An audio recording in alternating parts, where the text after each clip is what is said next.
Bon, Père Céleste, ce matin, c'est devant toi qu'on se présente.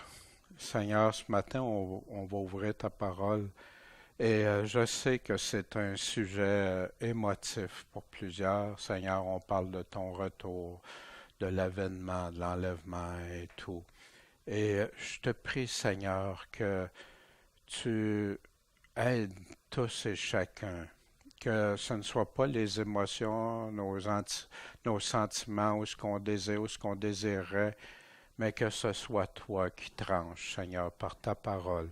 Ta parole est la vérité. C'est la source pure, Seigneur, auquel on doit s'alimenter. Je te remercie, Seigneur, avec le temps, j'ai pu me dégager de plusieurs de ces émotions, de choses que je désirais tant que ce soit comme ça. Mais tu m'as appris, Seigneur, à t'écouter, à être à tes pieds, à t'écouter dans ta parole.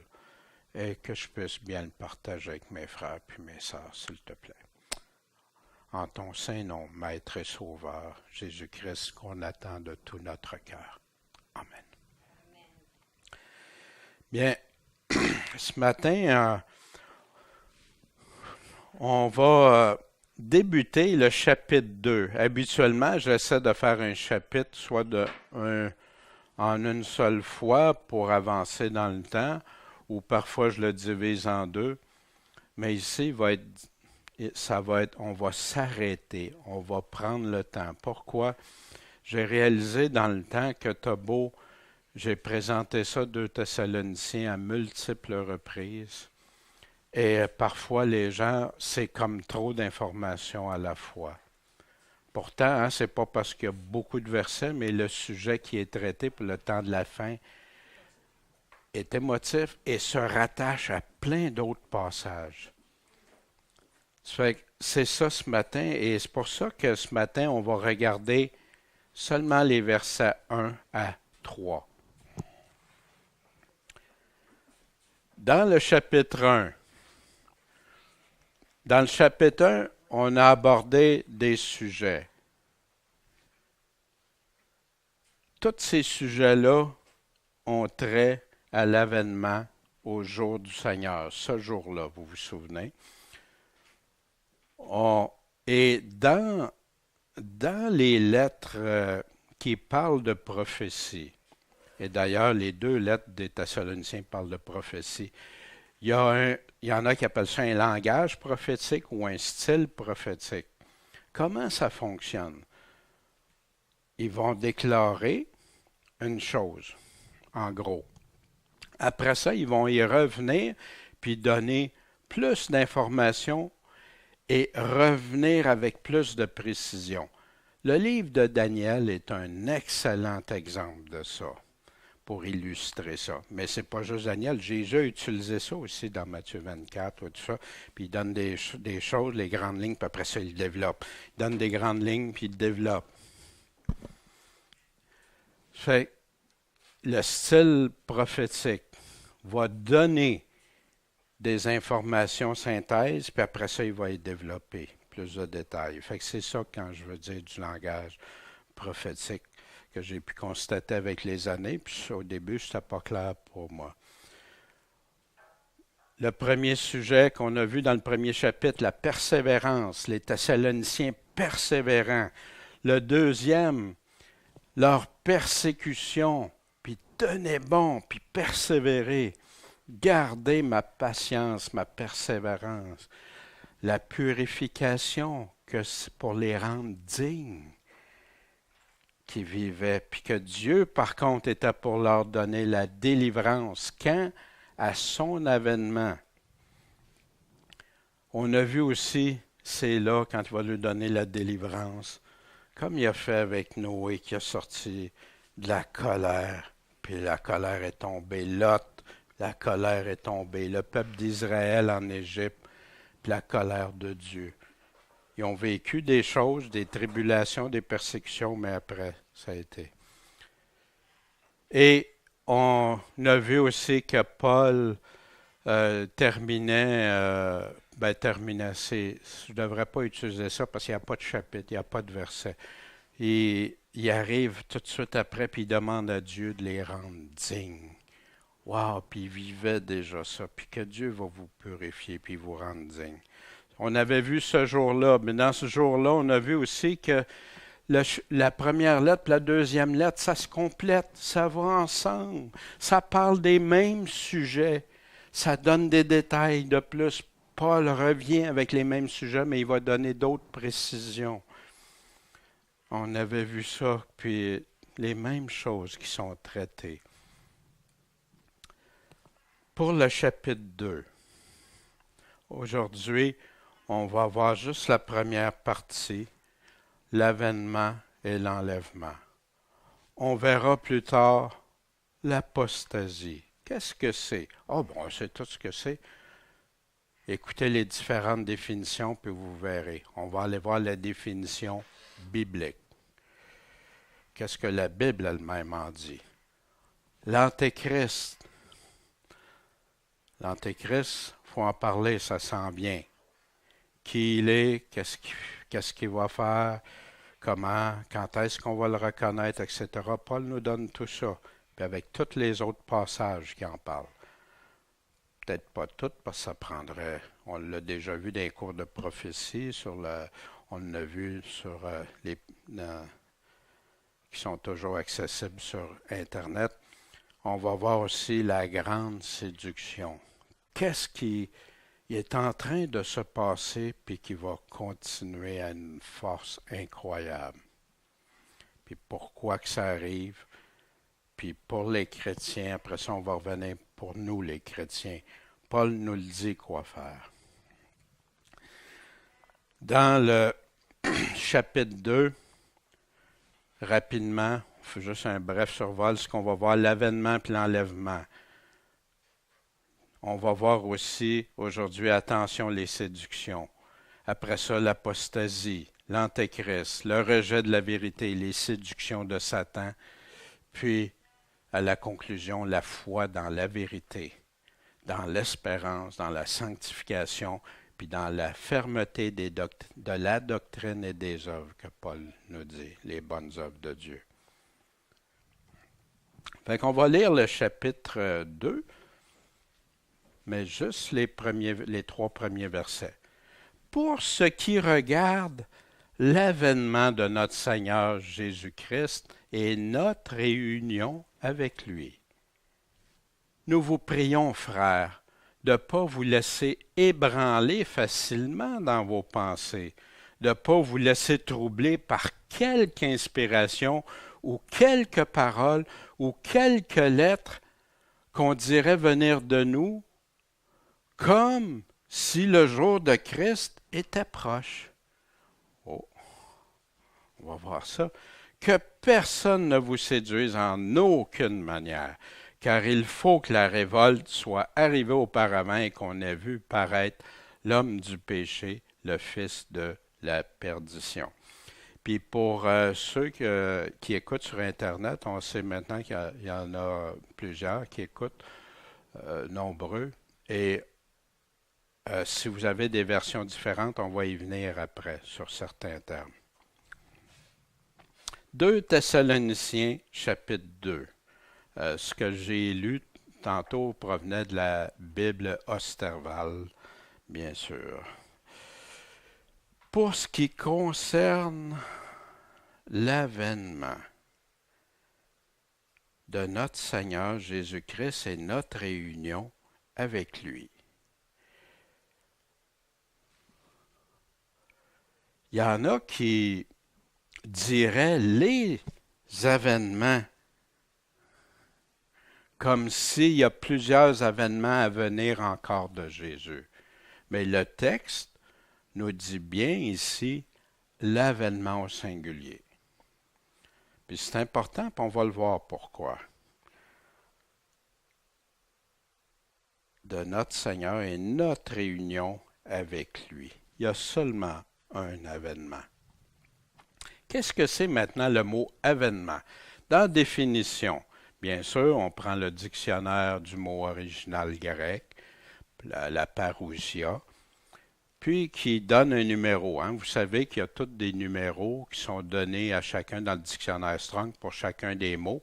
Fait que ça facilite beaucoup la recherche pour savoir où il dit le même mot ailleurs. Ce mot-là, définition, l'arrivée, l'avènement, la venue, la présence, être présent, le retour, l'apparition. C'est utilisé 24 fois dans le Nouveau Testament. Parfois, c'est l'arrivée de Timothée. Parfois, c'est l'arrivée d'autres. Mais on va se concentrer aujourd'hui sur quoi? Notre réunion avec lui. Réunion, uni, union, rencontre. Ça ne peut pas se faire autrement pour le chrétien qu'on va être réuni avec lui qu'à la résurrection et l'enlèvement. Sans ça, les morts en Christ ne seraient pas dans la réunion. Puis si ceux qui sont encore vivants de reste ne sont pas, là, ça ne marche pas. Fait que pour être en réunion avec lui, il faut absolument que ça l'arrive, ces deux situations-là. Mais qu'est-ce qui se passe à l'avènement? Le même mot, parousia, Matthieu 24, 37. Ce qui arriva du temps de Noé arrivera de même à l'avènement du Fils de l'homme. Ah, qu'est-ce qui est arrivé à Noé? Et ils ne se doutèrent de rien jusqu'à ce que le déluge vint et les emporte tous. Fait que Jésus ne nous laisse pas essayer d'imaginer n'importe quoi, il nous le dit là. Qu'est-ce qui est arrivé? Le déluge est arrivé, puis il les a emportés. Dieu a fermé la porte. Dieu a protégé Noé pendant la colère. Ça va être pareil à l'avènement. C'est ça qu'il est en train de dire du Fils de l'homme. Corinthiens 15, 23, quand il parle, Paul, le chapitre de la résurrection, mais chacun, la résurrection, chacun en son rang. Christ comme prémisse. Il y en a qui disent, il y a d'autres résurrections. Non, non. La prémisse, cette résurrection-là, seul Christ, là. Il y a eu d'autres ressuscités, mais pas comme Christ. Puis, après ceux qui appartiennent à Christ, quand? Lors de son avènement. La Bible parle toujours notre réunion, le rassemblement, recueillir Jésus, la Bible dit toujours que c'est à son avènement. En passant, est-ce que c'est en silence, c'est en secret, comme il y en a qui prétendent? On va regarder ça. Quand on regarde ici à son avènement, il y a quelque chose de bien important, parce que Paul nous dit que c'est quand que ça va arriver. Au verset 51-52, à la dernière trompette. Mais il y en a, comme pour la première résurrection, ce n'est pas vraiment la première résurrection. Pour la dernière trompette, ce n'est pas la dernière trompette. Mais Jésus nous le dit, lui, c'est quand la dernière trompette? Il dit qu'il va rassembler au son de l'archange, quand il va rassembler ses anges, tous ses élus, du ciel, la terre, partout. Il va tous les rassembler. C'est pas ça un enlèvement? Oh, il y a 2 enlèvements, mais Jésus a oublié de nous le dire. Paul aussi. Matthieu 24, 3. Quand les disciples ont posé la question, dis-nous quand ces choses arriveront, puis quel sera le signe de ton avènement et la fin du monde. Puis quand tu regardes le signe que Jésus donne juste avant son avènement, le ciel, le soleil, la lune, les étoiles, puis tout de suite. Puis ça arrive quand? Malheureusement, c'est ça qu'il y en a qui ne veulent pas accepter, ça arrive après. Après la grande tribulation, pas avant. Mais croyez-moi pas sur parole. Puis je le sais, j'aimerais bien mieux arriver et dire, le Seigneur vient tout nous chercher avant tout ça, mais on va voir ce que Paul en dit. Matthieu 24, 27, car comme l'éclair sort de l'Orient et se fait voir jusqu'à l'Occident, il en sera aussi de même à l'avènement du Fils de l'homme. C'est-tu secret, silencieux, tout ça, ça va se faire d'une façon déterminée, vite, rapidement, et qu'on va. Mais comme il en était au jour de Noé, il en sera de même. Hein? On l'a vu tantôt. Il ne connut rien jusqu'à ce que le déluge vint et les emporte tous. Il sera de même. Il radote, Daniel. Non, je reprends les paroles, puis je les dis clairement pour tenter que ça fasse place dans l'esprit. Qu'est-ce que Paul nous disait dans 1 Thessaloniciens 2,19? Quelle est notre espérance, notre joie, notre couronne de gloire? N'est-ce pas vous aussi, en la présence de notre Seigneur Jésus-Christ? Quand est-ce qu'il va avoir la présence? À son avènement. Qu'il affermisse vos cœurs, qu'ils soient irrépréhensibles dans la sainteté. Hein? Il ne laisse pas de porte ouverte. Quand? À l'avènement de notre Seigneur avec tous ses saints. Ça, on verra ça aussi avec tous ses saints. Il y a des passages très clairs qui nous expliquent c'est quoi, puis qu'est-ce qu'il y en est. Car nous vous déclarons ceci avec la parole du Seigneur, que nous les vivants qui serons restés pour l'avènement du Seigneur, nous ne précéderons pas. Fait que quand est-ce que l'enlèvement a lieu, selon Paul? À l'avènement. Il ne dit pas avant, pas après, à l'avènement. Dans 5.23, la première lettre, on avait vu « Or que le Dieu de paix vous sanctifie lui-même tout entier, et que tout ce qui est en vous, l'esprit, l'âme, le corps, soit conservé irrépréhensible. » Pour quand? Lors de l'avènement de notre Seigneur Jésus-Christ. Voyez-vous, en passant, il n'y a pas l'air d'avoir de parenthèse entre l'avènement. Il n'y a pas l'air à rien qui se passe qui nous dit qu'il va y avoir une interlude ou qu'il va y avoir une période de 2 Thessaloniciens 2. Alors paraîtra l'impie que le Seigneur détruira par le souffle de sa bouche, on va le voir plus tard, ça on va l'examiner, qu'il anéantira par l'éclat de son avènement. Quand est-ce que l'Antéchrist va être détruit? Ben, il en parle au chapitre 1 qu'on a vu la dernière fois, puis il nous le dit, puis là il nous précise quand, à son avènement. Quand est-ce qu'on va être délivré? À son avènement. Mais je sais que c'est émotif, ça fait peur. Ça fait peur. Puis c'est pour ça que les gens aiment mieux écouter les choses agréables, ceux qui disent des choses agréables. Mais laissez Dieu parler, laissez Dieu trancher. Puis vous allez comprendre, je vais tenter de vous démontrer pourquoi c'est si risqué ça. Puis en passant, c'est toujours le même numéro, hein, le même mot. 39-52 en grec, la parousia.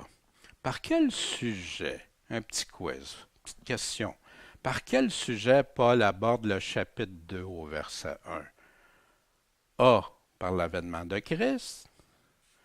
B, par la rencontre des chrétiens avec le Seigneur. C, l'avènement de notre rencontre avec le Seigneur. Ou une autre réponse. Qu'est-ce que Paul enseigne? Il parle de l'avènement, puis il parle de la rencontre. Les deux sont ensemble, indissociables. Où Jésus ou Paul disent qu'il va y avoir une deuxième chance après l'enlèvement. La porte va être fermée. Il parle des vierges folles, du serviteur fidèle et infidèle. Jamais Jésus ne dit qu'il y a une deuxième chance à son avènement ou après son avènement. Puis il faut ajouter des mots pour en arriver à ça. c'est plus l'Évangile que Jésus nous a donné. Où est-ce que Jésus dit qu'il y aurait deux phases, qui seraient séparées de 7 ans? La semaine de Daniel, il nous dit qu'il y a une alliance qui va être faite avec plusieurs. En passant, il ne dit pas Israël dans le texte. Des gens en arrivent à cette interprétation-là, qui va faire une alliance de 7 ans pendant une semaine, qui représente une période de 7 ans. Puis, qu'au milieu de la semaine, il va faire l'abomination. Daniel nous en parle dans 4 chapitres dans Daniel, qui revient avec ça. Puis c'est au milieu de la semaine, quand il va faire l'abomination, comme Jésus nous dit dans Matthieu 24, 15, quand il va faire l'abomination que Daniel a parlé, là, la grande tribulation commence. J'ai entendu souvent que c'est une tribulation de 7 ans. Moi, mon livre de chevet, quand je me suis converti, l'agonie de notre vieille planète, puis qui me disait que j'étais pour être enlevé avant, puis tout ça. Puis j'en ai acheté, donné plein de ces livres-là. Pardon, Seigneur. Je croyais que ça, c'était pour toucher des cœurs et tout ça. Puis quand j'ai regardé attentivement, quand j'ai mis les livres de côté, puis juste écouté ce que Jésus disait, puis Paul disait, ça ne marche plus avec ça. Ah, il y a des choses qui sont correctes, c'est pas tout pas bon, mais c'est ça qui est dangereux quand tu as de la vérité mélangée avec quelque chose. Quand est-ce qu'il dit qu'il va y avoir un enlèvement avant son avènement? Nulle part. Même ceux les plus grands qui préconisent Tim LaHaye, l'FBI, l'enlèvement avant, le docteur Wildwood, les grands, même ceux de l'association, la plus vieille association de pré-tribulationnistes, le disent. Il n'y a aucun verset qui le dit clairement. En passant, une vidéo, c'est en anglais malheureusement, mais Left Behind or Led Astray. Une excellente vidéo de plusieurs heures qui parle de ça, qui vont rencontrer les personnes, qu'on a leurs réponses, on a les choses. Puis, je crois qu'un chrétien qui cherche la vérité, après ça, a les deux côtés de la médaille, très clairement.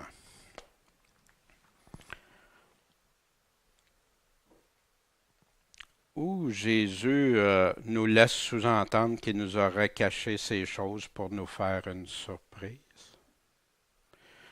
Que l'Église vers la fin est tellement vivante et plus sanctifiée que dans tous les autres siècles précédents, qui ont eu à souffrir des terribles persécutions, que nos frères et nos sœurs actuellement dans plus de 50 quelques pays souffrent, se font martyriser, massacrer, enlever tous leurs biens, tout ça pour leur foi en Jésus-Christ. Mais ici, on avait vu d'où ça vient. J'ai parlé à un frère la semaine dernière, puis je lui ai dit, va vérifier d'où ça vient. C'est une nouvelle doctrine, c'est une doctrine récente qui a débuté avec Darby Scofield et compagnie. Puis les gens ne font plus, au début, il y a une grosse résistance avec ça. Mais après ça, les chrétiens, c'était dans les notes en dessous de la Bible. Fait que les notes en dessous de la Bible, j'ai lu ça dans la Bible. Oui, c'est écrit dans ta Bible, mais dans les notes en bas, dans les commentaires, pas dans les paroles de Jésus, pas dans les paroles de Paul. Pourtant, Jésus dit, prenez-y garde. Voici, je vous ai tout prédit. Jésus a oublié? Il va donner des précisions. Paul vous a donné des précisions, mais il a tout donné, tout dit. Puis j'ai pris Marc 13. Savez-vous pourquoi? Parce que moi, on m'enseignait que Matthieu, c'était pour les Juifs. Alors qu'en passant, Matthieu, c'est le seul livre qui parle le mot « Église ». dans Matthieu. Va, dis-le à l'assemblée, à l'Église. Hein? Alors que Jésus a dit, allez, enseignez-leur tout ce que je vous ai appris, ce que je vous ai enseigné, sauf aux chrétiens. Gardez une partie juste. Non. Voyez-vous, en tout cas, quand Jésus dit de veiller, de quoi qu'il est en train de parler, qu'il nous a tout prédit, tout dit, de quoi? Vous de même, quand vous verrez arriver ces choses, sachez que le Fils de l'homme est proche et à la porte. Je vous dis en vérité que cette génération ne passera pas que toutes ces choses arrivent. Le ciel et la terre passeront, mais mes paroles passeront pas. Pour ce qui est de ce jour et de l'heure, oh, ça on ne peut jamais donner de jour, de date, d'heure. Ça, Jésus est très clair. Personne ne les connaît, ni les anges qui sont dans le ciel, ni le Fils, mais seulement le Père. Prenez garde. Veillez, priez. Mais pourquoi veiller, prendre garde puis prier? On va le voir. Car vous ne savez pas quand ce temps viendra. Il y en est comme d'un homme qui, allant en voyage, laisse sa maison et donne la conduite à ses serviteurs, marquant chacun sa tâche, puis qui ordonne au portier d'être vigilant.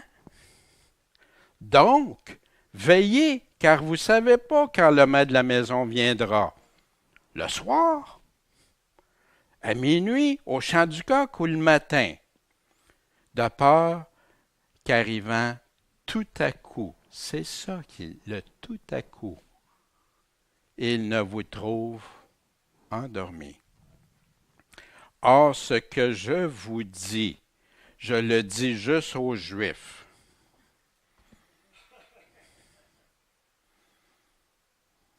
Voyez-vous, ça ne marche pas. Hein? Je vous dis à tous, veillez. Puis il nous dit, puis on va, pour être sûr qu'il n'y a pas de confusion possible, les gens aiment beaucoup découper les versets. Puis des personnes, des fois, qui vont dire la Bible toujours dans son contexte.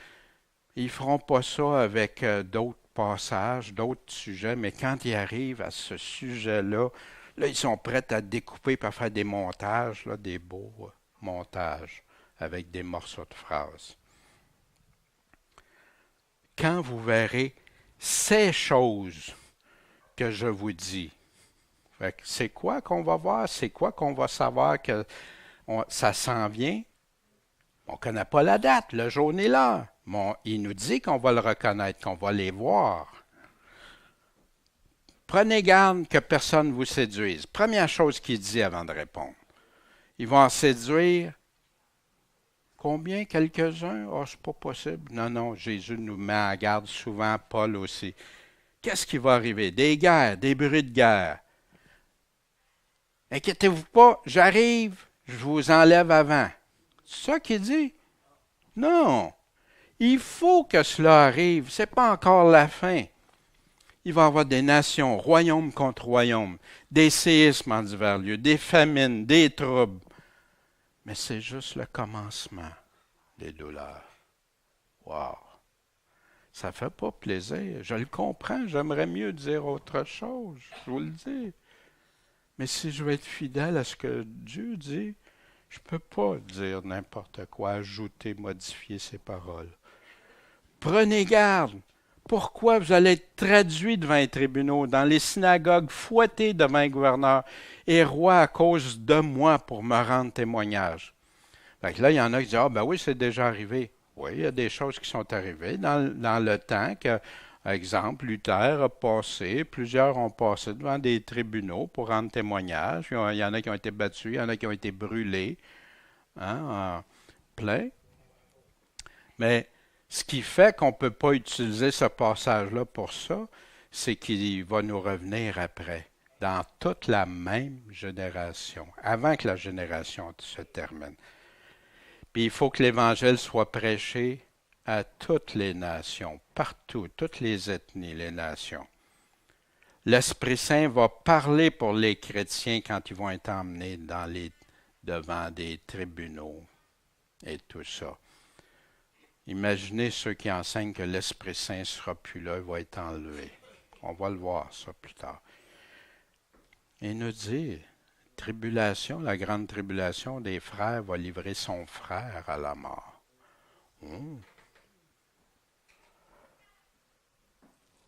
Vous allez être aimés de tous en unité à cause de mon nom. Vous serez haïs de tous à cause de mon nom. Mais celui qui persévérera jusqu'à la fin sera sauvé. Amen. Encore là, comme il dit dans Apocalypse 3, que Gaston nous a lu tantôt, parce que tu as gardé ma parole, ma persévérance. Tu as peu de force, mais tu as gardé ça. Je vais te protéger dans l'épreuve, comme il a fait pour Israël en Égypte, comme il a fait pour Noé, comme il a fait pour Lot. Mais celui qui persévérera jusqu'à la fin sera sauvé. Fait que là, on parle, c'est pas le salut, parce que, etc. Mais ici, regardez une chose. Qu'est-ce qui va arriver? Tous ceux qui vont être morts, ils vont être morts, puis les autres ne seront pas sauvés. Non, il y en a qui vont persévérer jusqu'à la mort, mais ils vont être sauvés. Mais essaye d'appliquer l'inverse. Il y a de quoi qui... Vous verrez l'abomination de la désolation que le texte dit. Priez pour que votre fuite n'arrive pas en hiver. Ça va être une telle affliction. Puis là, Jésus va préciser, il y a quelque chose qui va débuter où? À Jérusalem, dans le temple. Ça va avec l'enseignement de Paul qu'on verra, qui va aller s'asseoir dans le temple, se proclamer Dieu. Ça va partir là. Mais le Seigneur va abréger ses jours à cause des élus qu'il a choisis. Pourquoi il y aurait besoin d'abréger s'il n'y a pas de trouble?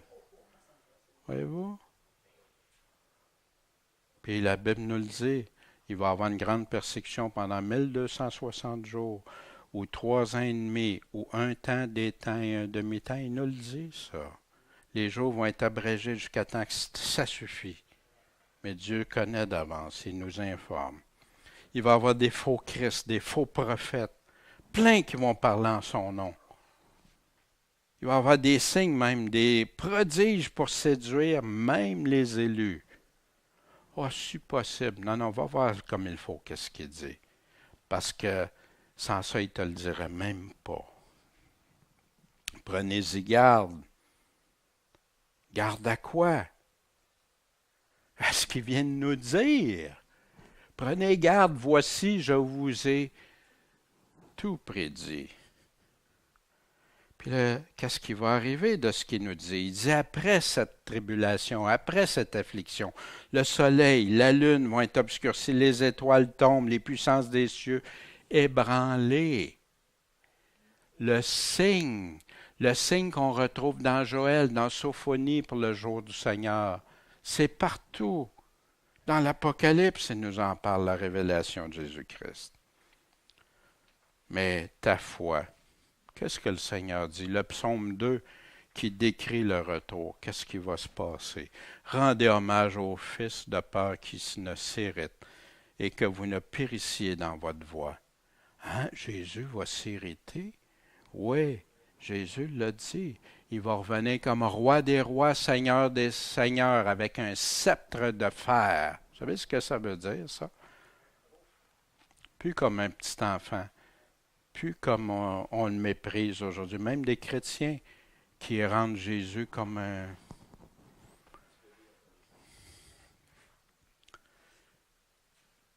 Que vous ne périssiez dans votre voie. Il y a juste une voie, il y a juste un chemin étroit. Es-tu prête? Le Seigneur dit même, celui qui ne veut pas donner sa vie ne peut pas être mon disciple. Puis c'est étrange, hein, parce que quand vous lisez les Actes, il disait, il se joignait à l'Église. Il ne parlait pas des sauvés, des disciples, des disciples, des disciples.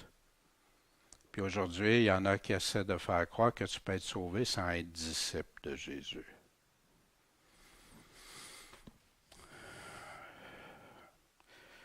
quand sa colère s'enflammera tout à coup. Heureux tous ceux qui se confient en lui. Puis en passant, Jésus, dans sa grande mission dans Matthieu 28, il nous dit d'aller enseigner tout, de faire des disciples des gens. L'Éternel est bon. Il est une forteresse quand? Au jour de la détresse. Mais si tu penses qu'il n'y en aura pas de détresse, qu'il n'y aura rien, t'es-tu en train de te préparer? T'es-tu en train de te dire, Seigneur, éprouve mon cœur, puis que je te sois fidèle jusqu'à la fin? Ou si tu, ben non, moi je peux vivre, même tiède, puis je suis sauvé pareil. Oui, oui. Alors que Jésus dit, je te vomirai de ma bouche. Il connaît ceux qui se confient. En qui? Dans les doctrines qu'on apprend ici et là, dans des livres, dans des vidéos? Non, en lui. Quand vous verrez arriver ces choses, alors on verra le Fils de l'homme venir sur les nuées avec une grande puissance. Dans Matthieu, il nous donne des précisions. Il y en a qui vont se cacher. Ils vont dire tomber sur nous. Il y a une grande gloire et il enverra ses anges pour rassembler ses élus. Est-ce que c'est pas ça la réunion avec le Seigneur? Puis là, on va dire que les élus, ben, c'est plus les chrétiens, c'est les Juifs ou ceux qui vont rester après la tribulation. Mais il n'y a pas deux évangiles. Il y a un seul évangile. Puis surtout quand on dit que l'Esprit Saint va être enlevé, comment tu peux te convertir? Comment tu vas endurer dans les tribulations? Ça ne marche même pas. Les élus, regardez partout dans le Nouveau Testament. Le Nouveau Testament le dit, c'est qui les élus? Quand Paul écrit des lettres,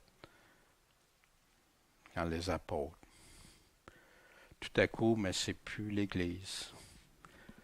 Depuis les extrémités de la terre jusqu'aux extrémités du ciel.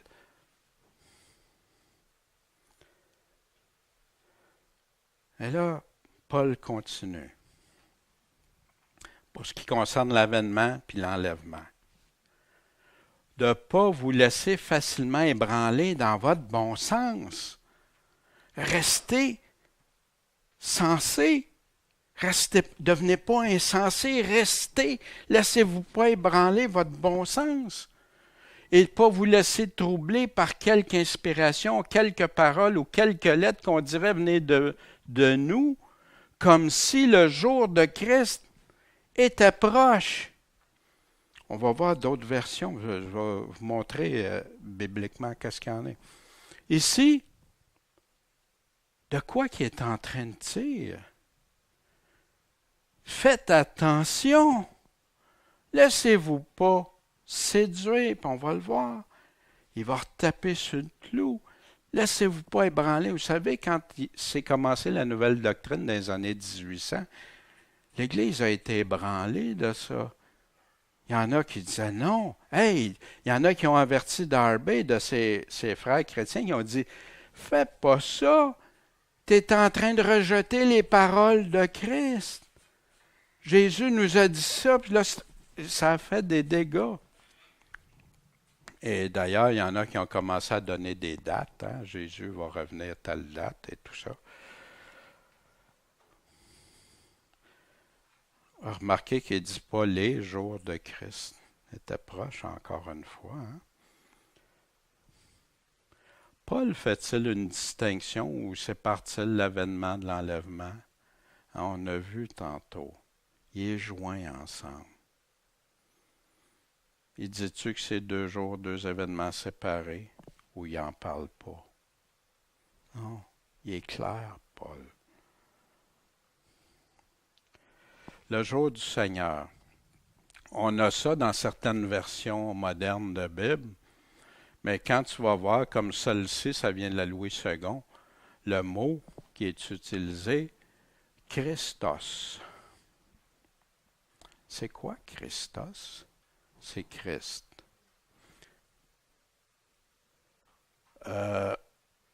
là, ben voyons donc. Ben, c'est la même chose que quand Louis II, dans 1 Timothée 3,16, dit celui au lieu de Dieu manifestant en chair. C'est le mot théos qui est là, c'est le mot Dieu. Mais à toutes les autres places, il met le mot Dieu, mais là, ça affaiblit le texte comme certains ont réagi en premier. Pourtant, le mot est clair, Christos. Puis pourquoi j'arrête sur ça pour une chose? Parce que dans les enseignements que j'ai reçus,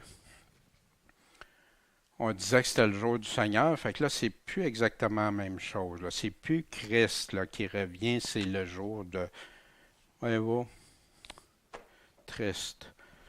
Déjà là, ça c'est un petit mot, mais que tu ne retrouveras pas dans le texte. Là, en définition même, mettre dans ou parmi ou être proche, menacé, être imminent, présent ou à la portée de main. Fait que comme si le jour de Christ était imminent, était proche, était présent, à portée de main. Mais voyez-vous, ça va tout dans le sens. Mais le mot déjà, même pas. C'est un mot ajouté. Paul continue. Puis en passant, Michel a mis sur les versions de Bible le cours sur le site Internet là, pour connaître qu'est-ce qui s'est passé, ce que les chrétiens ne savent pas, qu'est-ce qui est arrivé. Mais avec l'histoire, avec les faits, les écrits des personnes, même des chrétiens d'autrefois, qu'est-ce qui s'est passé? Pourquoi qu'on a tant de versions de Bible aujourd'hui? Puis d'où ils viennent? Ou d'où vient ce texte-là qui a été changé? Que personne ne vous séduise en aucune manière, car il faut que la révolte, l'apostasie soit arrivée auparavant, puis qu'on ait vu paraître l'homme du péché, le fils de la perdition. Maintenant ici, que personne, sauf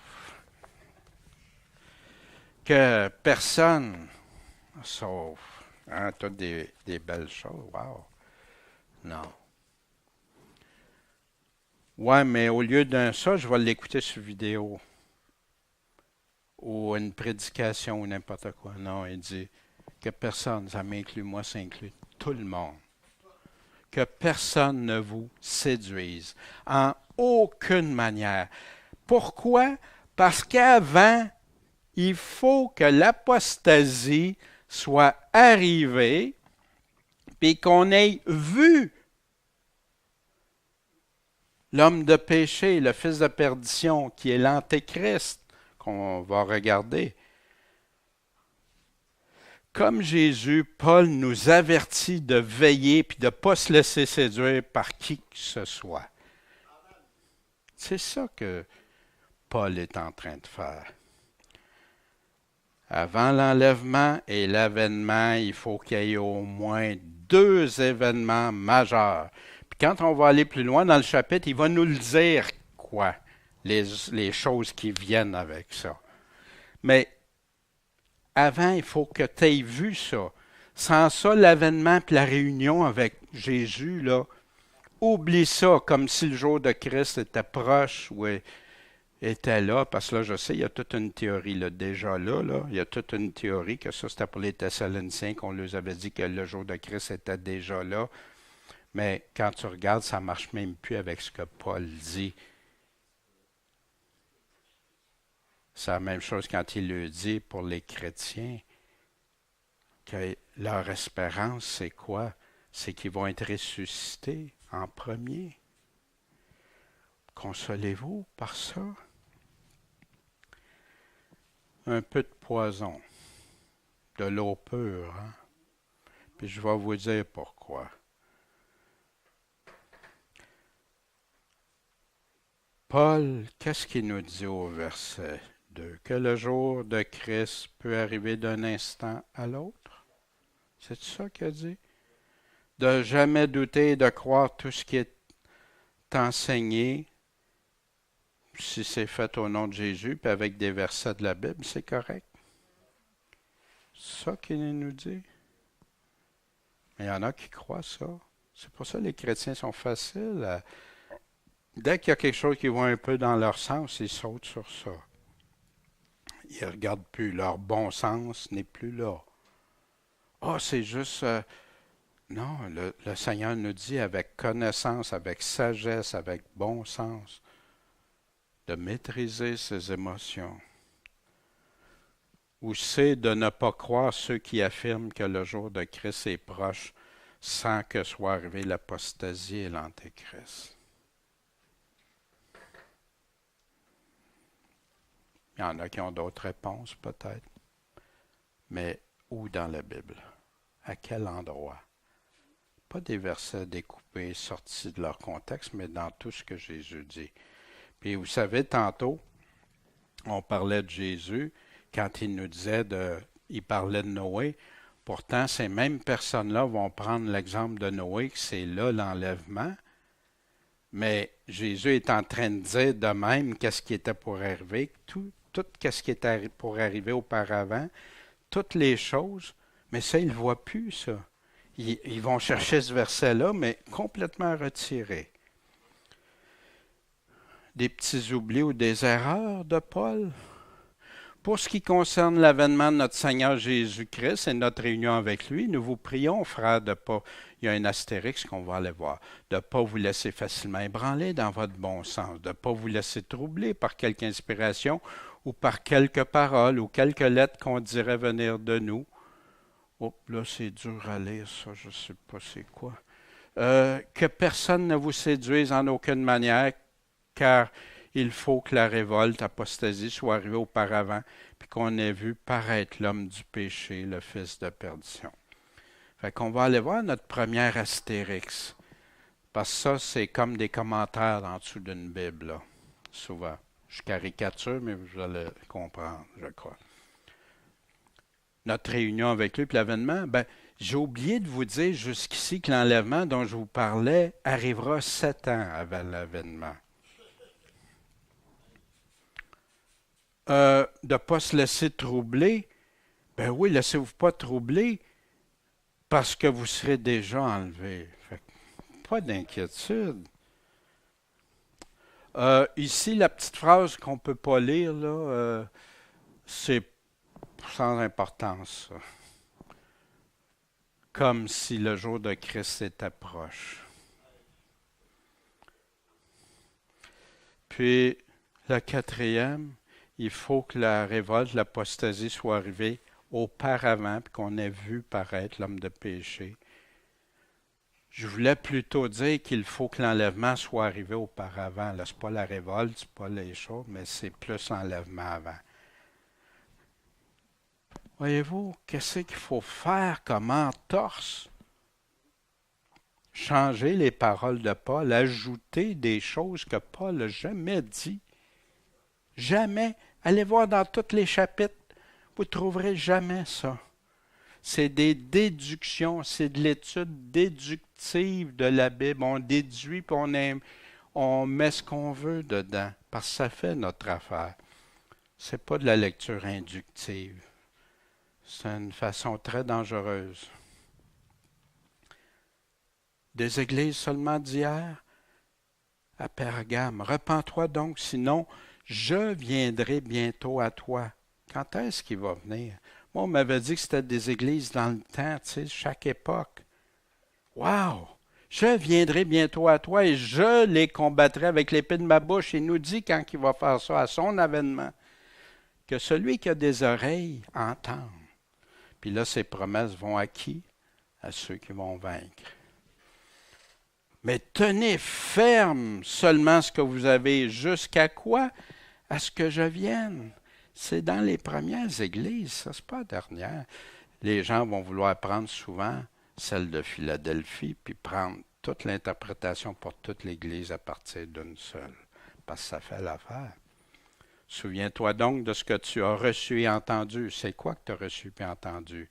La parole de Dieu, l'Évangile de Christ, qui t'a... Garde-le. Repens-toi. que si tu ne veilles pas, je viendrai à toi comme un larron, comme un voleur, et tu ne sauras pas à quelle heure je viendrai pour toi. Paul nous disait dans Thessaloniciens, vous ne serez pas pris par surprise, parce que vous allez veiller, prier, vous allez reconnaître, vous allez tenir bon. Philadelphie, je viens bientôt. Tiens ferme ce que tu as, afin que personne prenne ta couronne. Je viens bientôt. Tiens ferme. Pourquoi il lui dit de tenir ferme? Pourquoi il lui dit tu as peu de force, mais tu as gardé ma parole? S'il était déjà enlevé. Voyez-vous? La Odyssée, si quelqu'un entend quoi? Ma voix. Oh Seigneur, il y a plein de morceaux de ta voix là-dedans. Des beaux bouts de phrases que j'aime.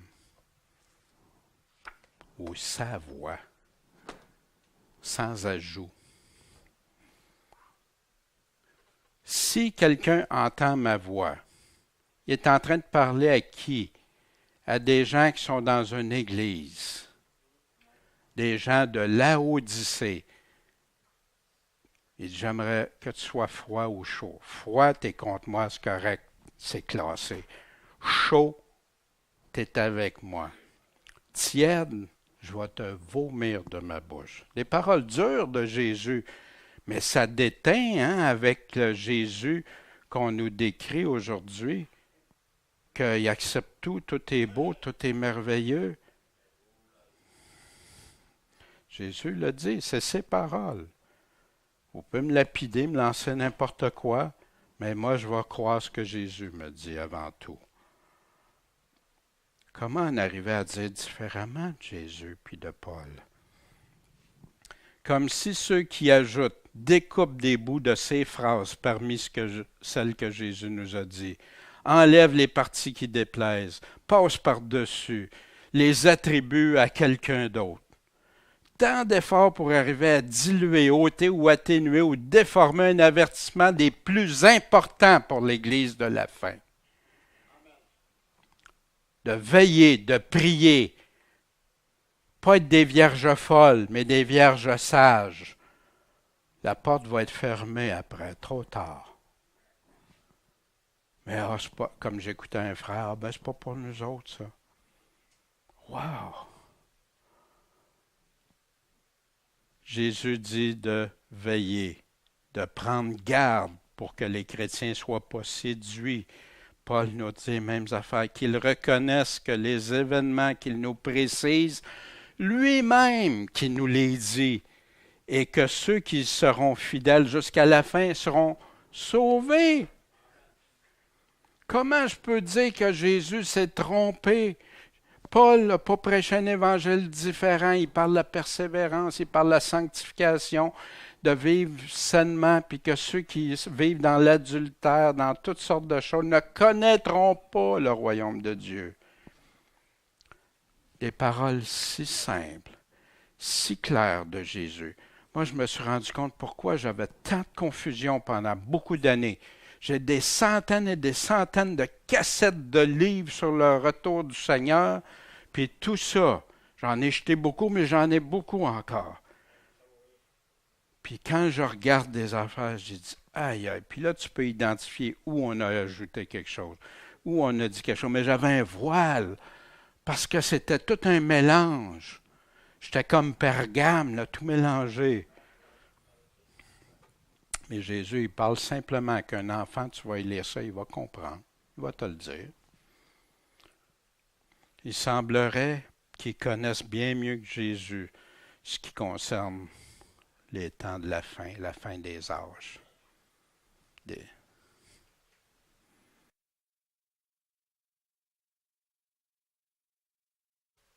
On découpe ce qu'on n'aime pas. On regarde les choses agréables à entendre. Puis ce qui est désagréable, enlevons ça. Que celui qui a des oreilles entende.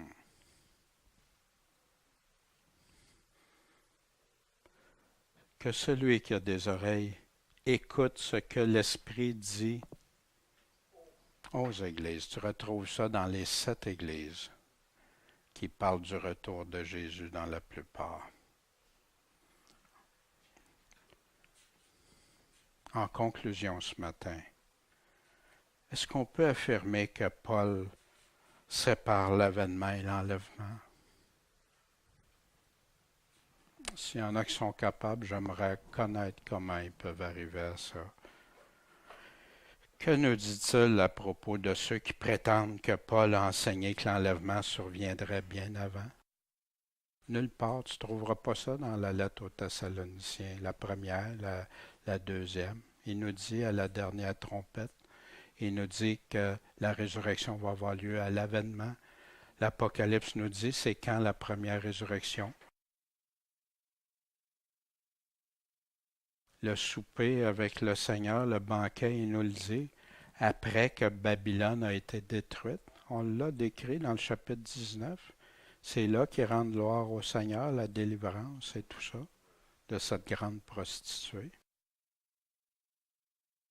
Quelle parole proviendrait de la Bible même qui dit sans équivoque, puis qui nous enseignerait qu'il y aurait un enlèvement avant la tribulation?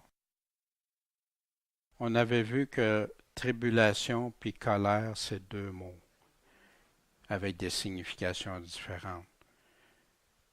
Comme Raymond, qui est pris, il pourrait dire j'ai subi une grande colère parce que mon auto est en panne. Aussi, j'ai subi une grande tribulation parce que mon auto est tombée en panne à un endroit que j'étais mal pris. Ouais, je ne peux pas changer les mots comme je veux. Mais ça fait l'affaire. On mélange tout ça. La tribulation, la colère va venir de l'Antéchrist et de Satan, puis des hommes qui vont les suivre. La colère de Dieu, il nous en parle, les coupes de colère, qu'est-ce que c'est? Pourquoi contredire ce que Jésus a pourtant dit si simplement, clairement, et nous a avertis de ne pas nous laisser séduire, d'être prêts, de veiller, de surveiller, de ne pas se laisser séduire, d'être prudent. Mais la grande question de tout ça, comment te prépares-tu pour l'avènement puis ta réunion avec Jésus? Est-ce que tu crois quand il parle? Est-ce que tu crois Paul quand il dit des choses? Savez-vous, ce qui m'a le plus désolé au cours des années, c'est que tu vas montrer qu'est-ce que Jésus dit, qu'est-ce que les apôtres disent, que Paul dit. Puis les gens, non, mais mon enseignement, ils te répliquent, ouais, mais mon enseignement, c'est pas ça. Laisse faire ton enseignement, mon enseignement, les enseignements. Écoute les enseignements de Christ et de ses apôtres qu'il a choisis. C'est ça qui est important. Et là, tu vas être sûr que Jésus ne te séduira pas. Paul ne te séduira pas. Ça a-tu du sens? Ça a-tu du gros bon sens ou c'est le contraire de garder son bon sens? Voyez-vous?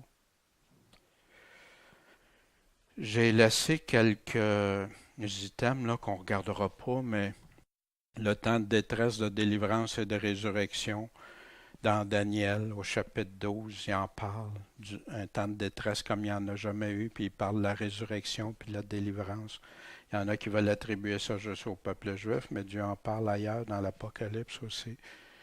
Avec tous ces saints ce jour-là, vous trouvez ça dans Zacharie, chapitre 14, versets 1 à 7. Puis aucune contradiction, parce que quand Jésus descend dans Thessaloniciens, on va le rejoindre dans les airs. En passant, il mentionne bien dans les airs. Puis on redescend partout, on va être avec le Seigneur, partout où il va après, n'importe où.